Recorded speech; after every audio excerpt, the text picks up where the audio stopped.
સુરેન્દ્રનગર જિલ્લા પોલીસ વડા પ્રેમસુખ ડેલુએ આ વાતને સાર્થક કરી બતાવી છે।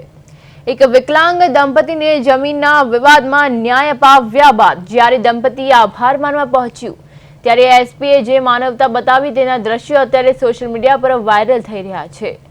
સુરેન્દ્રનગરના એક વિકલાંગ દંપતીને જમીનના અસલ દસ્તાવેજો પરત મેળવવા અને જૂનો કરાર રદ કરવા માટે મુશ્કેલી પડી રહી હતી।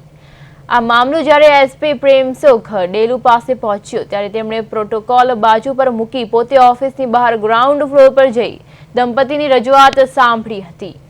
બી ડિવિઝન પોલીસને ત્વરિત આદેશ આપીને ગણતરીના જ સમયમાં દંપતીને ન્યાય અપાવ્યો હતો। ન્યાય મળ્યા બાદ હર્ષના આંસુ સાથે દંપતી જ્યારે એસપીને શાલ ઉઢાડી સન્માનિત કરવા ઈચ્છતું હતું ત્યારે ઊંચા હોદ્દા પર હોવા છતાં પ્રેમસુખ ડેલુ જમીન પર બેસી ગયા હતા જેથી દંપતીને મુશ્કેલી ન પડે। હોદ્દો નહીં પણ માનવતા માટે એ સૂત્રને ચરિતાર્થ કરતા દ્રશ્યોએ સૌના દિલ જીતી લીધા છે।